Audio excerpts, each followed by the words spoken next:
In an examination there are 3 multiple choice question, हमारे पास 3 question हैं multiple choice. Each question has 4 choices. Number of ways in which a student can fail to get all answer correct. हमें वो बताना है कितने तरीक़ों से ऐसा हो सकता है कि बच्चा तीनों क्वेश्चन अटैम्प्ट करे जबकि उसके तीनों आंसर करेक्ट नहीं होने चाहिए। अगर हम लोग बात करते हैं, हमारे पास 3 मल्टीपल चॉइस क्वेश्चन हैं। फर्स्ट क्वेश्चन को अटैम्प्ट करने के लिए हमारे पास कितनी चॉइसेस हैं, कितनी ऑप्शंस हैं? हमारे पास 4 ऑप्शंस हैं। सेकंड क्वेश्चन को अटैम्प्ट करने के लिए हमारे पास कितनी ऑप्शंस हैं? 4 ऑप्शंस हैं।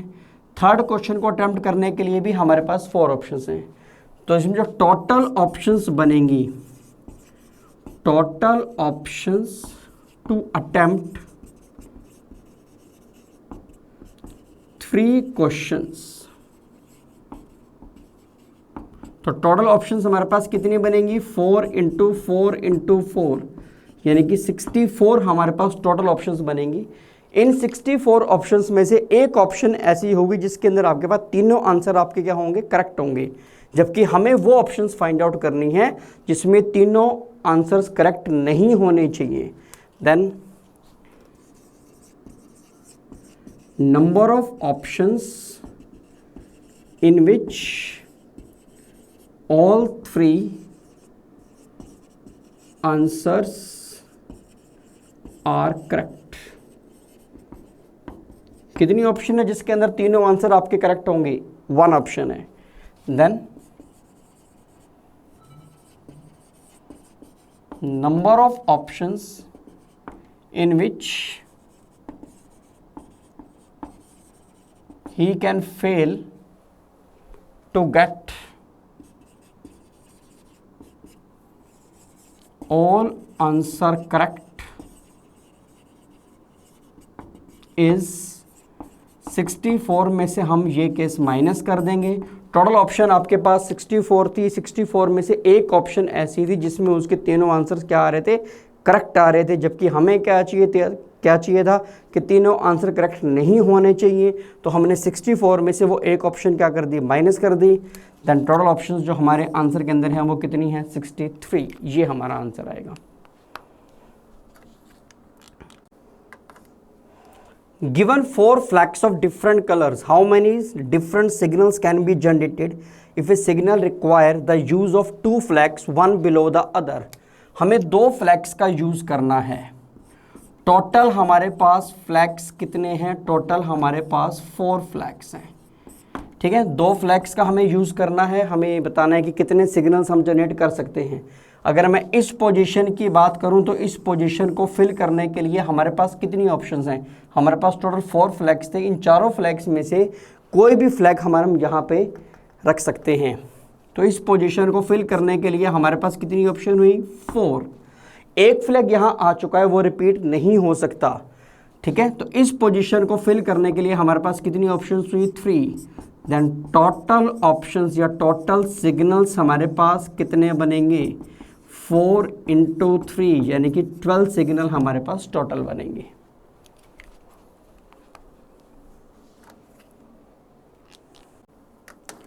How many 2 digit even number can be formed from the digits 1 2 3 4 5 if the digits can be repeated? हमें 2 डिजिट इवन नंबर बनाना है। हमें जो डिजिट्स गिवन है हमें इन डिजिट्स को यूज करना है। 1 2 3 4 5 digits can be repeated. Digits मतलब रिपीटेशन हमें अलाउड है। सबसे पहली बात, हमें 2 डिजिट का नंबर चाहिए। आप ये 2 डिजिट का नंबर इस तरह से बनाएंगे। आपको नंबर क्या चाहिए? इवन नंबर चाहिए। एक नंबर इवन कब होगा? जब यूनिट प्लेस पे आपके पास 2 होगा या 4 होगा। तो मतलब इस पोजीशन को फिल करने के लिए हमारे पास कितनी ऑप्शंस हैं? हमारे पास 2 ऑप्शंस हैं। ठीक है, अब क्योंकि रिपीटेशन हमें अलाउड है, मतलब जो नंबर यहाँ आ गया वो दोबारा भी आ सकता है। तो इस पोजीशन को फिल करने के लिए कितनी ऑप्शंस हैं? 5 ऑप्शंस, क्योंकि इन 5 में से कोई भी नंबर यहाँ आ सकता है। तो टोटल 2 डिजिट नंबर या टोटल ऑप्शंस हमारे पास कितनी बनेंगी?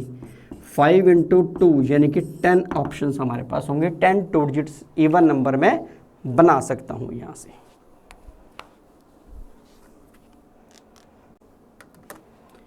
The number of 6 digit numbers that can be formed from the digits 1 2 3 4 5 6 7 so that digit do not repeat and terminal digits are even number. Even हमें 6 डिजिट का number find out करना है। 1 2 3 4 5 6। आपको digits given कौन कौन सी हैं? 1 2 3 4 5 6 7। ये आपको 7 डिजिट्स गिवन है। उसने कहा रिपीटिशन, आपके पास रिपीटिशन अलाउड नहीं है। और दूसरी बात टर्मिनल डिजिट्स। टर्मिनल डिजिट्स का मतलब क्या हुआ? यहाँ और इस पोजीशन के ऊपर आपके पास इवन डिजिट आनी चाहिए। तो सबसे पहले जिस पे कंडीशन गिवन है हम इन्हीं दोनों को फिल करेंगे। इस पोजीशन को फिल करने के लिए इवन आना चाहिए। तो इवन मेरे पास कितने हैं? 2 4 6, मतलब 3 डिजिट मेरे पास इवन हैं। तो इस पोजीशन को फिल करने के लिए हमारे पास कितनी ऑप्शंस होंगी? हमारे पास 3 ऑप्शन होंगी, क्योंकि रिपीटिशन अलाउड नहीं है। यहाँ भी इवन आना चाहिए। इन तीनों में से एक इवन यहाँ आ चुका है, बाकी इवन कितने बचे हमारे पास? 2। तो इस पोजीशन को फिल करने के लिए कितनी ऑप्शंस होगी? 2। अब इन पे जो ये 4 बीच में डिजिट्स हैं, इन पे हमारे पास कोई कंडीशन नहीं है, ठीक है। तो टोटल डिजिट्स कितनी थी? 7 थी। एक यहाँ आ चुकी है, एक यहाँ आ चुकी है। कितनी बच गई आपके पास? 5। तो कहीं से भी स्टार्ट कर लें। इस पोजीशन को फिल करने के लिए कितनी ऑप्शंस होंगी? 5, इसके लिए 4, इसके लिए 3, इसके लिए 2। जब इन सबको मल्टीप्लाई करेंगे तो आंसर कितना आएगा? 720। तो 720 हमारे पास टोटल ऑप्शंस होनी चाहिए।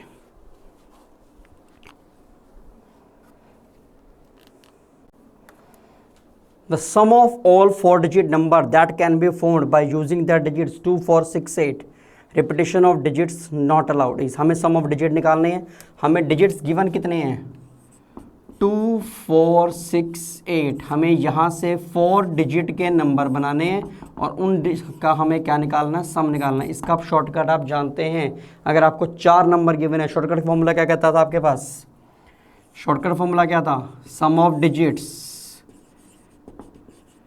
इंटू में n-1 फैक्टोरियल इंटू में 1 1 1 1 1 कितने टाइम्स तक? n टाइम्स तक, ठीक है। यहाँ हमारे पास n कितना है? यहाँ हमारे पास हमें 4 डिजिट का नंबर बनाना, मतलब n हमारे पास क्या हुआ? 4 हुआ। अब डिजिट्स हमें गिवन कौन कौन सी हैं? 2 4 6 8। सबसे पहले बात करते हैं सम ऑफ डिजिट्स की। सम ऑफ डिजिट 2 4 6 8 को अगर मैं सम करता हूँ तो सम कितना आएगा मेरे पास? 20। n-1, क्योंकि n यहाँ पे मुझे 4 डिजिट का नंबर चाहिए था, तो n हमारे पास कितना हुआ? 4। तो 4 - 1 यानी कि 3 फैक्टोरियल। अब 1 1 1 1 कितने टाइम्स तक? n टाइम्स तक। n हमारे पास क्या था? 4, मतलब 1 1 1 1 4 टाइम्स 1 आएगा यहाँ पे हमारे पास।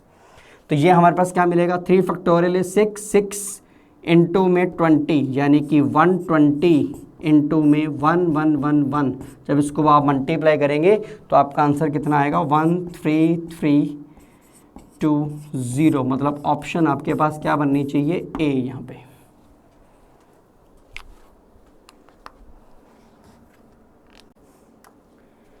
5 digit number divisible by 3 is formed using 0 1 3 4 6 7 without repetition. Total number of such numbers are. हमें बताना है कितने ऐसे नंबर बनेंगे। हमें डिजिट्स गिवन कौन कौन सी हैं? 0 1 3 4 6 7।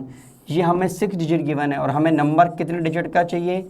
हमें नंबर 5 डिजिट का चाहिए, ठीक है। और हमें नंबर चाहिए जो नंबर 3 से डिविजिबल और डिविजिबल बाय 3 हो। अब नंबर 3 से डिविजिबल कब होगा? कोई भी नंबर 3 से डिविजिबल कब होता है? जब उसका डिजिट्स का सम 3 से डिविजिबल होगा।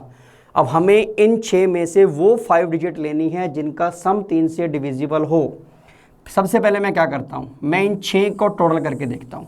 अगर मैं इन 6 को टोटल करता हूँ तो हमारे पास कितना आता है? 7 6 13 13 17 17 और 4 21। तो इन सब का जो टोटल है वो 21 है। 21 मतलब वो 3 से डिविजिबल है। अब मुझे इन 6, मुझे जो नंबर चाहिए मुझे वो नंबर 5 डिजिट का चाहिए, मतलब मुझे 6 में से एक छोड़ना पड़ेगा। तो मुझे ऐसा नंबर छोड़ना पड़ेगा जिससे सम 3 से डिविजिबल ही रह जाए। इन 6 का सम 3 से डिविजिबल है। इन 6 का सम कितना आ रहा है? 21 आ रहा है, ठीक है। इन 6 का सम 3 से डिविजिबल है, पर मुझे एक नंबर यहाँ पे अब छोड़ना है, क्योंकि मुझे जो डिजिट चाहिए, मुझे जो नंबर चाहिए वो 5 डिजिट का नंबर चाहिए, जबकि हमें डिजिट्स गिवन कितने हैं, 6 डिजिट्स गिवन है। तो मुझे क्या छोड़ना पड़ेगा, इसका सब कितना है 21। ठीक है, एक तो मैं क्या कर सकता हूँ, मैं 0 छोड़ सकता हूँ। 0 को अगर मैं छोड़ दूँ, अगर मैं इन सब से 5 डिजिट का नंबर बनाऊं, तो अब इन सब का टोटल कितना आ रहा है हमारे पास, 21 टोटल आ रहा है। ठीक है, तो जो नंबर बनेगा वो 3 से क्या होगा, डिविजिबल होगा। दूसरी बात, अगर हम यहाँ पे 3 को छोड़ दें, 3 को छोड़ते हैं तो हमारे पास डिजिट्स कौन कौन से बचेंगे, 0 1 4 6 7। अब इन सब का टोटल कितना आएगा हमारे पास, 18 आएगा। सबका टोटल 18 भी 3 से डिविजिबल है। ठीक है, तो जो नंबर बनेगा वो 3 से क्या होगा, डिविजिबल होगा। 0 और 3 के अलावा अगर आप किसी को भी छोड़ोगे, अब 6 को भी छोड़ सकते हो यहाँ पे। अगर आप 6 को छोड़ते हो, 6 को छोड़ते हो तो आपके पास नंबर क्या बचेंगे, 0 1 3 4 7। ठीक है, अब आपके पास जो सम बनेगा वो कितना मिलेगा, 11 + 4 मतलब 15 सम बनेगा। ठीक है, तो वो भी आपके पास 3 से क्या होगा, डिविजिबल होगा। तो आपके पास 3 केस बने। एक आपको टोटल नंबर बनाने पड़ेंगे यूजिंग 1 3 4 6 7, फिर आपको नंबर बनाने पड़ेंगे यूजिंग 0 1 4 6 7, फिर आपको बनाने पड़ेंगे 0 1 3 4 7। 3 केस आपके पास बनेंगे। अगर मैं केस 1 के बारे में बात करता हूँ कि मुझे 3 डिजिट के नंबर बनाने हैं यूजिंग डिजिट्स 1 3 4 6 7, मुझे इन पांचों का यूज़ करके मुझे 3 डिजिट का मुझे 5 डिजिट का नंबर बनाना है जो 3 से डिविजिबल होगा। अब रिपीटेशन की बात करते हैं तो रिपीटेशन अलाउड हमें नहीं है। ठीक है, ये मैंने 5 क्रॉस लगाए। इस पोजीशन को फिल करने के लिए हमारे पास कितनी ऑप्शंस हैं, हमारे पास 5 ऑप्शंस हैं। ठीक है, हमें इन पांचों का यूज़ करना है।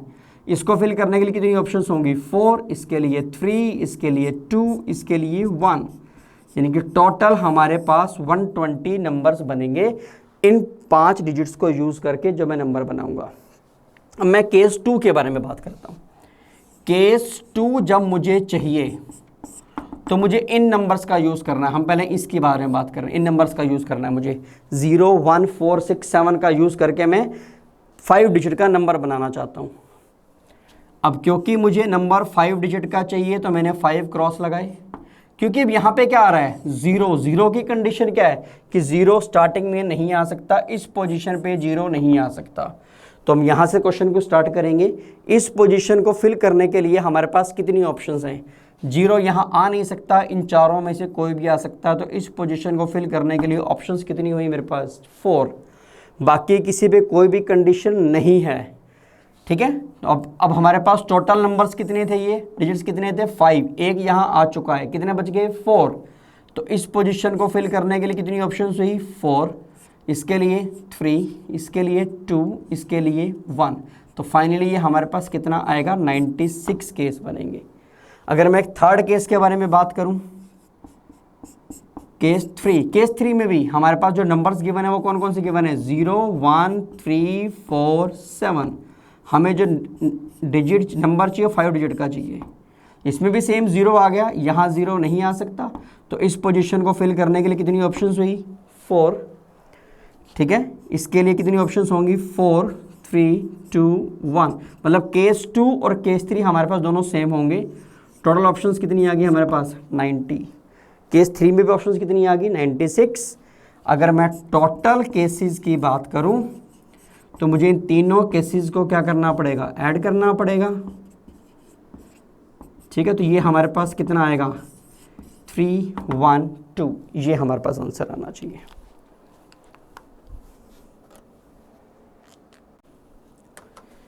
In how many ways 3 mathematics books, 4 history books, 3 chemistry books and 2 biology books that can be arranged on a shelf so that all books of the same subject are together? Same subjects की book आपके पास इकट्ठी आनी चाहिए।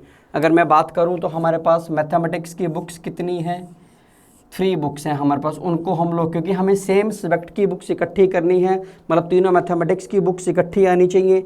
4 history की books हैं हमारे पास, वो इकट्ठी आनी चाहिए। 3 केमिस्ट्री की बुक्स हैं, वो इकट्ठी आनी चाहिए। और 2 बायोलॉजी की बुक्स हैं, वो दोनों भी इकट्ठी होनी चाहिए।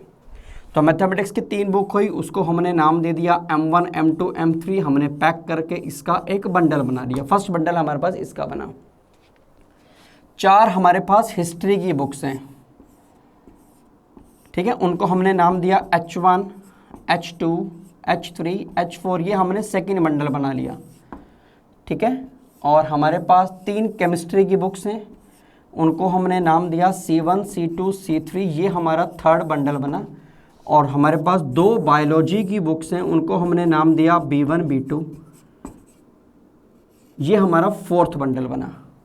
ठीक है, अब हमारे पास टोटल बंडल्स कितने बन गए? 1, 2, 3, 4। इन 4 बंडल्स को अरेंज करने के लिए हमारे पास कितने केस बनेंगे? 4p4। इन 4 बंडल्स को अरेंज करने के लिए टोटल 4 बंडल हैं, चारों के चारों आपको अरेंज करने हैं, तो कितने केसेस बनने चाहिए आपके पास? 4p4। अब क्योंकि 3 मैथमेटिक्स की बुक्स आपके पास इकट्ठे रहनी चाहिए, पर ये आपस में क्या हो सकती हैं? अरेंज हो सकती हैं। टोटल बुक्स कितनी हैं? 3 पोजीशंस पे ये आपस में अरेंज हो सकती हैं। तो 3 मैथमेटिक्स की बुक्स को अरेंज करने के लिए कितनी ऑप्शंस होंगी आपके पास? 3p3। सिमिलरली 4 जो हिस्ट्री की बुक्स हैं आपके पास वो आपस में अरेंज हो सकती हैं, कितने तरीकों से? 4p4 से। 3 केमिस्ट्री की बुक्स अरेंज हो सकती हैं 3p3 से, और 2 बायोलॉजी की बुक्स अरेंज हो सकती हैं 2p2 से। अब आप ये बात जानते हैं कि जो npn होता है वो क्या होता है? n फैक्टोरियल होता है। तो 4p4 is 4 factorial, 3p3 is 3 factorial, 4p4 is 4 factorial, 3p3 is 3 factorial, 2p2 is 2 factorial. ठीक है, 4 factorial is 24, 3 factorial is 6, 4 factorial is 24, 3 factorial 6, कितना आएगा? 2 फैक्टोरियल इज 2। तो 24 इंटू 24, 24 इंटू 24, 6 इंटू 6 36, 36 इंटू 2 72। जब आप इन तीनों को मल्टीप्लाई करेंगे तो आपको क्या मिलेगा? 41472। ये आपका आंसर आना चाहिए।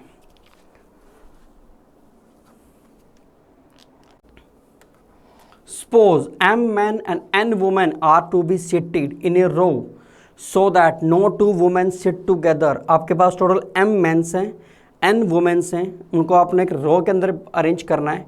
ठीक है, कोई भी 2 वुमेन आपके पास इकट्ठी नहीं बैठनी चाहिए। m ग्रेटर देन n है, मतलब number of man is greater than number of women. ठीक है, तो सबसे पहले हम लोग क्या करेंगे? तो सबसे पहले हमें ये गिवन है, m हमारे पास मैन है, n हमारे पास वुमेन है।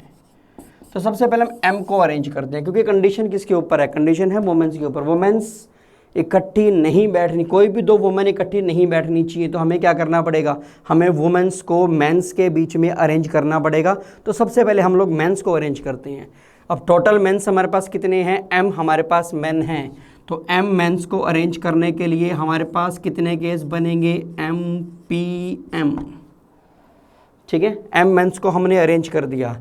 अब m मेंस के बीच में देखो, अगर हम लोग हमारे पास मान लीजिए 4 मेंस होते, तो जब मैं 4 मेंस को अरेंज करता तो वुमेन्स इनके बीच में बैठनी चाहिए, इस पोजीशंस पे वुमेन बैठ सकती हैं। तो 4 मेंस अगर हमारे पास हैं तो वुमेन्स को बिठाने के लिए हमारे पास कितनी ऑप्शंस होंगी? 5 पोजीशंस होंगी हमारे पास। ठीक है, इसी तरीके से अगर हमारे पास m मैन है तो वुमेन्स को बिठाने के लिए हमारे पास कितनी पोजीशंस होंगी?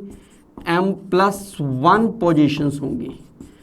पर m+1 पोजीशंस में से मुझे वुमेन्स कितनी वुमेन्स को बिठाना है? मुझे n वुमेन्स को बिठाना है, क्योंकि वुमेन्स हमारे पास है ही n। तो m+1 पोजीशन पे अगर मुझे n वुमेन्स को अरेंज करना है तो मेरे पास कितनी ऑप्शंस होंगी? m+1 टोटल पोजीशंस हैं, number of womens to be arranged हमारे पास n है, तो ये m+1 pn हमारे पास टोटल ऑप्शंस बनेंगी। अगर मैं इसको सॉल्व करता हूँ, MPM आपको पता है NPR क्या फॉर्मूला होता है? n factorial by n minus r factorial. तो MPM is m factorial by m minus m, यानी कि 0 factorial. This is equal to m+1 factorial by में m+1 माइनस में n factorial. 0 factorial is 1, this is m factorial, m+1 factorial by में आएगा m minus n +1 factorial. ये हमारा answer आना चाहिए।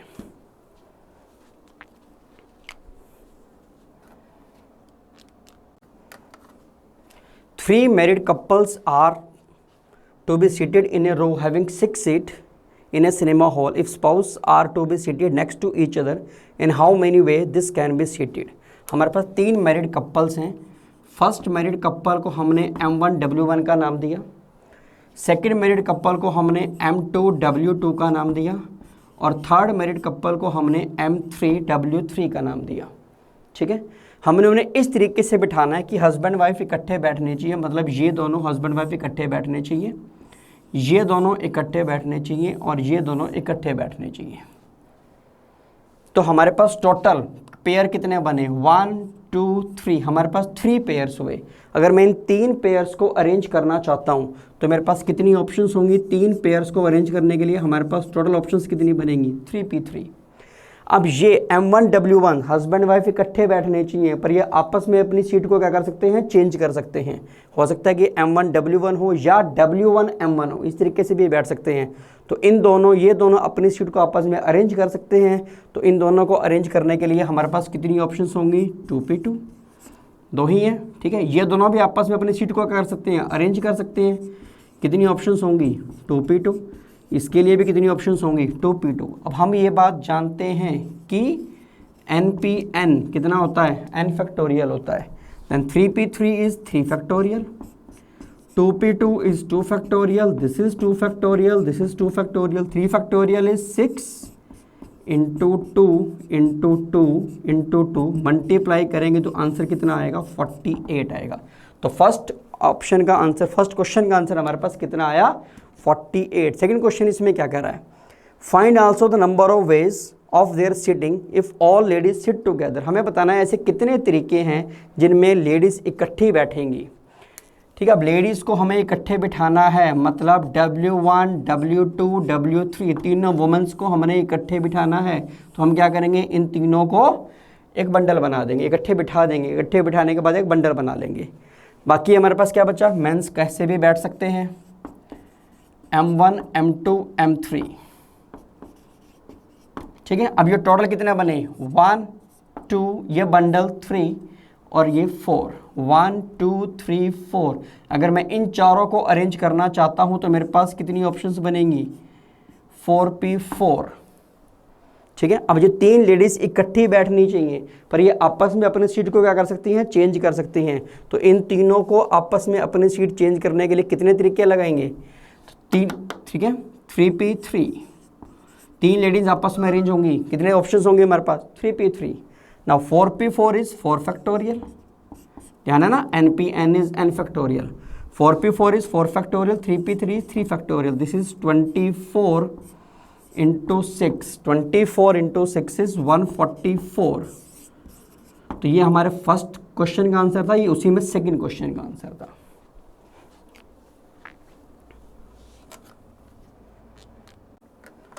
Find the number of permutations of n different things taken r at a time such that 2 specific things occur together। हमारे पास total n different things हैं, उनको हमने नाम दिया A1 A2 A3 A4 AN तक।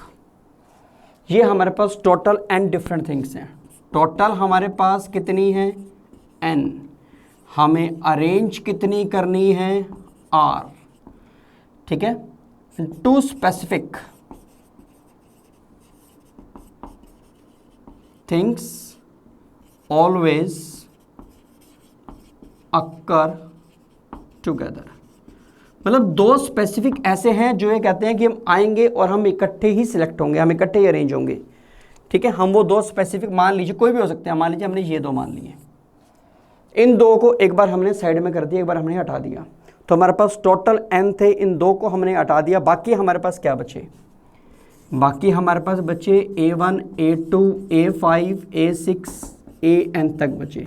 मतलब अब हमारे पास टोटल n-2 हो गए, क्योंकि n में से मैंने 2 को अलग कर दिया। मुझे अरेंज कितने करने थे, r अरेंज करने थे, r में से मेरे पास 2 ये थे जो मैंने हटाए। अब मुझे अरेंज कितने करने हैं, n-2 में से मुझे अरेंज करने हैं r-2। अरेंज करने थे मुझे r, 2 मैंने हटा दिए। ठीक है, अब n-2 में से मुझे अरेंज कितने करने हैं, r-2। तो अगर मैं n-2 टोटल में से r-2 को अरेंज करता हूं तो हमारे पास केस कितने बनेंगे, n-2 p r-2। ठीक है, ये हमने n-2 टोटल में से r-2 को अरेंज किया। अब मुझे जो मैंने ये दो स्पेसिफिक अलग किए थे A3 और A4, अब मुझे इनको अरेंज करना है। हमने अरेंज अभी किया कितनों को है, हमने अरेंज किया है R-2 को। मुझे R-2 के बीच में ये इकट्ठे आने चाहिए, मतलब ये पैक बनेगा। तो R-2 में अगर मैं एक पैक को अरेंज करता हूँ, देखिए अगर मान लीजिए मेरे पास 4 चीज़ों को मैंने अरेंज किया हुआ है, ठीक है, मुझे इसमें एक पैक को अरेंज करना, तो मेरे पास टोटल ऑप्शंस कितनी बनेंगी, 1 2 3 4 5 ऑप्शंस बनेंगी। अगर मैंने 5 को अरेंज किया हुआ है और मुझे इसके बीच में एक पैक को अरेंज करना है, ठीक है, तो मेरे पास कितनी ऑप्शंस बनेंगी, 1 2 3 4 5 6, एक ज़्यादा बनेगी। ठीक है, अब मैंने अरेंज कितनों को किया हुआ है, R-2 को। मुझे R-2 में एक पैक को अरेंज करना है, तो मेरे पास ऑप्शंस कितनी होंगी, R-2 से एक ज़्यादा मतलब R-1, वो हुई इस पैक को अरेंज करने की। ठीक है, इस बंडल को अरेंज करने के लिए हमारे पास R-1 केस हुए। अब क्योंकि इस बंडल में ये दोनों इकट्ठे हैं, पर ये आपस में अपनी सीट क्या कर सकते हैं, चेंज कर सकते हैं।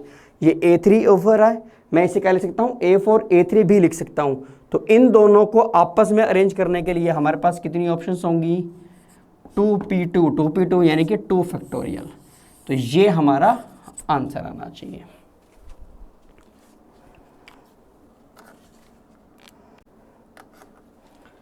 All letters of the word MCOT are arranged in different possible ways. ठीक है, the number of such arrangement in which no two vowels are adjacent to each other. हमें इन 6 लेटर्स को अरेंज करना है। हमें लेटर्स कौन कौन से गिवन है, E A M C O T। हमें 6 लेटर्स को अरेंज करना है। अरेंज इन्हें हमने इस तरीके से करना है कि वोवल्स, कोई भी 2 वोवल इकट्ठे नहीं आने चाहिए, कोई भी 2 वोवल इकट्ठे नहीं आने चाहिए। तो हमें क्या करना पड़ेगा, हमें वोवल्स को कॉन्सोनेंट्स के बीच में प्लेस करना पड़ेगा। तो सबसे पहले हम कॉन्सोनेंट अलग करते हैं। कॉन्सोनेंट हमारे पास कौन कौन से हैं, M C T। इन 3 कॉन्सोनेंट को मैं अरेंज करता हूँ। इन 3 कॉन्सोनेंट को अरेंज करने के लिए हमारे पास कितने केस बनेंगे, 3p3 केस बनेंगे। अब वोवल्स, कोई भी 2 वोवल्स इकट्ठे नहीं आने चाहिए, मतलब मुझे इन वोवल्स को कॉन्सोनेंट के बीच में प्लेस करना पड़ेगा। तो कॉन्सोनेंट के बीच में हमारे पास स्पेस कितने हैं, 3 कॉन्सोनेंट थे हमारे पास, इनके बीच में स्पेस कितने हैं, 1 2 3 4 स्पेस हैं। पर वोवल्स कितने थे हमारे पास, 1 2 3, 4 स्पेस थे, 3 वोवल्स थे। तो 4 प्लेस पे 3 वोवल्स को अरेंज करने के लिए कितनी ऑप्शंस होंगी, 4p3। 3p3 is 3 factorial, 4p3 is 4 factorial by 4 minus 3 1 factorial। This is 3 factorial into में 4 फैक्टोरियल, क्योंकि 1 फैक्टोरियल क्या होता है, 1। 3 factorial is 6, 4 factorial is 24, answer is 144।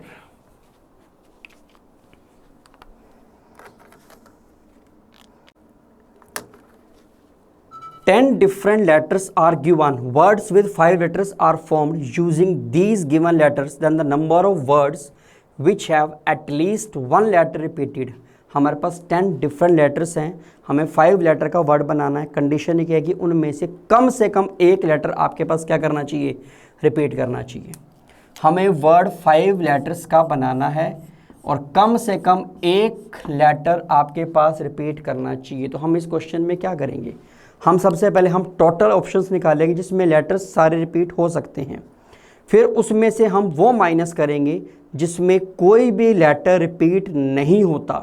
अब देखो हमें यहाँ पे क्या चाहिए, हमें चाहिए कम से कम एक लेटर रिपीट होना चाहिए। मतलब हमें ऐसा केस नहीं चाहिए जिसमें कोई भी लेटर रिपीट ना हो रहा हो। तो हम क्या करेंगे, हम टोटल में से वो केस माइनस कर देंगे जिसमें कोई भी लेटर रिपीट नहीं हो रहा। अगर मैं टोटल केसेस की बात करूं, अगर मैं टोटल केसेस की बात करता हूं तो मेरे पास ये 5 लेटर का वर्ड मुझे बनाना है, ठीक है, और मुझे 10 लेटर्स मुझे गिवन है। तो अगर मैं टोटल केसेस की बात करता हूं तो इस पोजीशन को फिल करने के लिए हमारे पास कितनी ऑप्शंस हैं, 10। इस पोजीशन को फिल करने के लिए कितनी ऑप्शंस हैं, 10। इसके लिए 10, इसके लिए 10, इसके लिए 10। टोटल ऑप्शंस, इसमें सभी केसेस आ गए। रिपीट हो रहा है, एक बार रिपीट हो रहा है, 2 बार रिपीट हो रहा है, रिपीट नहीं हो रहा, इसमें सभी केसेस आ गए। मतलब ये हमारे पास बन गए ठीक है, टोटल केसेस हमारे पास इतने बन गए। अब हम क्या करेंगे, number of cases in which no letter is repeat.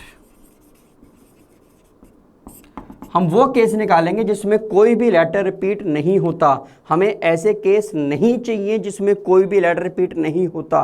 तो हम क्या करेंगे, टोटल में से वो केस क्या कर देंगे, माइनस कर देंगे जो हमें नहीं चाहिए। तो बचेंगे कौन से, जो हमें चाहिए। ठीक है, अब हम वो केस निकालेंगे जिसमें कोई भी लेटर रिपीट नहीं होता।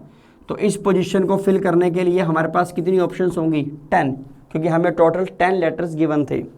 अब रिपीटिशन यहाँ पे अलाउड नहीं है मुझे, तो इसके लिए अगर 10 ऑप्शंस हैं तो इस पोजीशन को फिल करने के लिए कितनी ऑप्शंस होंगी, 9, इसके लिए 8, इसके लिए 7, इसके लिए 6। ठीक है, अगर मैं इसको मल्टीप्लाई करूंगा तो ये हमारे पास आएगा 30240, ये हमारे पास इसको मल्टीप्लाई करके आएगा। तो जो रिक्वायर्ड केस हुए हमारे पास, रिक्वायर्ड केस जिसमें कम से कम एक लेटर रिपीट होना चाहिए, तो रिक्वायर्ड केस हमारे पास क्या हुए, टोटल में से, टोटल हमारे पास क्या थे, टोटल में से हम इसे क्या कर देंगे, माइनस कर देंगे। तो फाइनली हमारा आंसर कितना आएगा, ये हमारा आंसर होगा।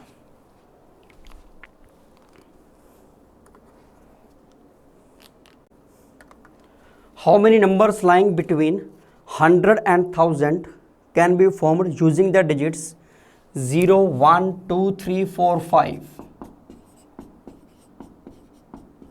मुझे इन डिजिट्स का यूज करना, नंबर मुझे चाहिए 100 और 1000 के बीच में। If repetition of the digits not allowed, repetition allowed नहीं है। 100,000 के बीच में ये बात हमें कंफर्म हो गई कि हमें जो नंबर चाहिए वो नंबर हमें 3 डिजिट का नंबर चाहिए। ठीक है, अब क्योंकि हमें 0 गिवन है तो ये बिल्कुल क्लियर है कि 0 इस पोजीशन पे नहीं आ सकता। अगर 0 यहाँ आएगा तो वो नंबर 3 डिजिट का नहीं बनेगा, वो नंबर 2 डिजिट का नंबर हो जाएगा आपके पास। ठीक है, तो इस पोजीशन को फिल करने के लिए टोटल हमारे पास डिजिट्स है 6, 0 यहाँ आ नहीं सकता। तो इस पोजीशन को फिल करने के लिए कितनी ऑप्शन हुई हमारे पास, 5। इन दोनों में हमारे पास कोई कंडीशन नहीं है, सिर्फ रिपीटेशन अलाउड नहीं है। मतलब जो डिजिट एक बार यहाँ आ चुका है वो दोबारा नहीं आ सकता। तो टोटल डिजिट्स, टोटल हमारे पास कितने डिजिट्स थे, 6, एक यहाँ आ चुका है, कितने बच गए, 5। तो इस पोजीशन को अरेंज करने के लिए कितनी ऑप्शंस होंगी, 5। ठीक है, इस पोजीशन को अरेंज करने की कितनी ऑप्शंस होंगी हमारे पास, 4, क्योंकि टोटल 6, एक यहाँ आ चुका है, एक यहाँ आ चुका है, कितने बच गए हमारे पास, 4। तो टोटल ऑप्शंस हमारे पास कितनी आएंगी, 25 × 4 यानी कि 100। ये हमारा आंसर आना चाहिए।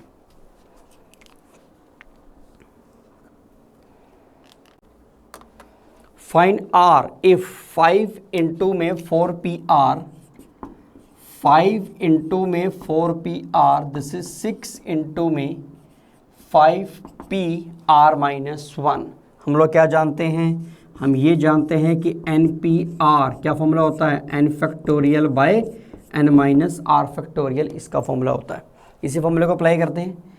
ये 5 × में क्या मिलेगा, 4 फैक्टोरियल, बाय में 4 माइनस r फैक्टोरियल, 6 × में 5 फैक्टोरियल, 5 माइनस में r minus 1 factorial, this is 5। ये मिलेगा 4 फैक्टोरियल, 4 माइनस में r factorial, this is 6, 5 factorial, कितना आएगा ये, 5 minus r plus 1 factorial, this is 5 × में 4 फैक्टोरियल, 4 माइनस r फैक्टोरियल, 6 × में 5 factorial, this is 6 minus r factorial. ठीक है, और फैक्टोरियल को सॉल्व करते हैं। और फैक्टोरियल को सॉल्व करने के लिए क्या तरीका होता है, हमेशा बड़े फैक्टोरियल को छोटे फैक्टोरियल में ब्रेक करते हैं। अब बड़े फैक्टोरियल कौन से हैं, यहाँ है 4 फैक्टोरियल, यहाँ कितना है 5 फैक्टोरियल। तो एक किसको ब्रेक करेंगे हम, यहाँ 4 माइनस r है, यहाँ 6 माइनस r है, एक ये बड़ा हो गया, एक इसको ब्रेक करेंगे हम।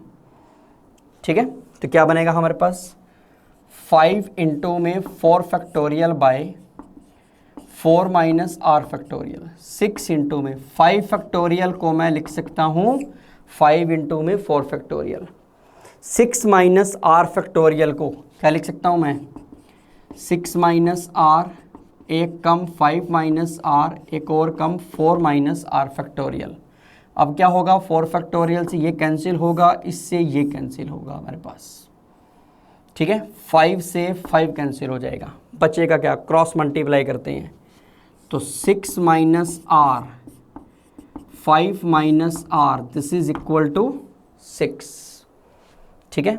इस 6 को हम क्या लिख सकते हैं, 3 इंटू 2, दैट कंपेयरिंग, यहाँ बड़ा कौन सा हुआ 6 माइनस आर, इसे हम कंपेयर करेंगे किससे, 3 से, तो आर की वैल्यू हमारे पास कितनी आएगी, 3, सॉरी आर हमारे पास कितना आएगा 3, ठीक है।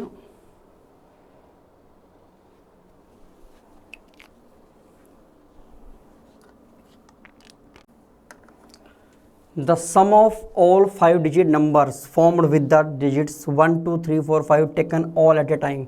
sum of digits, sum of number आपको निकालना है, ठीक है। sum of number का फॉर्मूला जानते हैं, क्या फॉर्मूला, एग्जैक्ट शॉर्टकट आपको पता है, sum of digits इनटू में n माइनस 1 फैक्टोरियल इनटू में 1 1 1 1 1 कहाँ तक n टाइम्स, ठीक है। अब हमारे पास यहाँ डिजिट्स कितने गिवन है, हमें 1 2 3 4 5, हमें 5 डिजिट्स गिवन है, मतलब n की वैल्यू हमारे पास 5 है। अगर मैं सम ऑफ डिजिट्स की बात करूँ तो 1 2 3 4 5 इनका सम हमारे पास कितना आएगा 15, sum of digit is 15, n minus 1 factorial, n हमारे पास कितना है 5, 5 माइनस 1 4 फैक्टोरियल, 4 फैक्टोरियल इज 24, 1 1 1 कितना टाइम्स 1 आएगा, n टाइम्स, n कितना हमारे पास 5, 1 1 1 1 1 ये हमारे पास बनेगा, ठीक है। ये हमारे पास कितना मिलेगा 360 इंटू में 1 1 1 1 1, ठीक है। जब हम इसको सॉल्व करेंगे तो हमारे मल्टीप्लाई करने के बाद हमारा आंसर कितना आ जाएगा 399960, ये हमारा आंसर आएगा।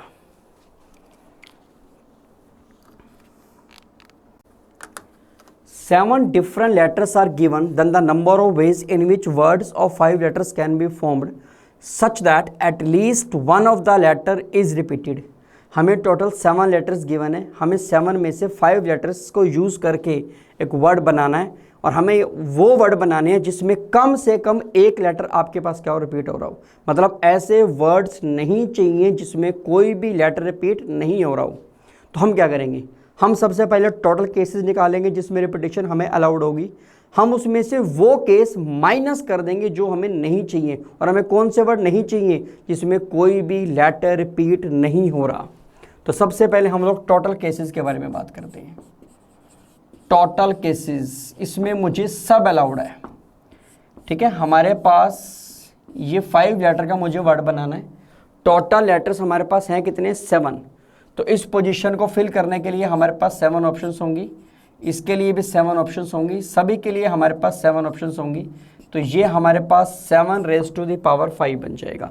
7 रेज़ टू द पावर 5 का मतलब हुआ हमारे पास, जब आप इसको सॉल्व करेंगे तो 16807, ये हमारे पास टोटल केसेस बनेंगे। अब हमें वो केसेस निकालने हैं, number of case in which no letter is repeat, ठीक है। हम वो केस निकालेंगे जिसमें कोई भी लेटर रिपीट नहीं हो रहा, मतलब रिपीटेशन आपको यहां अलाउड नहीं है। 1 2 3 4 5, ठीक है। अब इस पोजीशन को फिल करने के लिए आपके पास कितनी ऑप्शंस हैं 7। अब रिपीटेशन क्योंकि अलाउड नहीं है तो इसके लिए ऑप्शन हुई 7, ठीक है। तो इसके लिए कितनी ऑप्शंस होंगे आपके पास 6, जो लेटर एक बार यहाँ आ चुका है वो यहाँ नहीं आएगा, तो इसके लिए ऑप्शन 6 बनेंगी। इसके लिए ऑप्शंस 5 बनेंगी, 4 3 7 4 5 6 7। जब आप इसको मल्टीप्लाई करेंगे तो आपको क्या मिलेगा 2520। ये हमारे पास टोटल केसेस थे। ये मैंने वो केस निकाले जो मुझे नहीं चाहिए थे, मतलब जिसमें कोई भी लेटर रिपीट नहीं हो रहा था। तो जो रिक्वायर्ड केस निकालने के लिए हम टोटल में से वो केस माइनस कर देंगे जो हमें नहीं चाहिए थे, मतलब हम 16807 में से 2520 को क्या कर देंगे, माइनस कर देंगे। यहाँ से फिर हमें क्या मिलेगा 14287, ये हमारा आंसर होगा।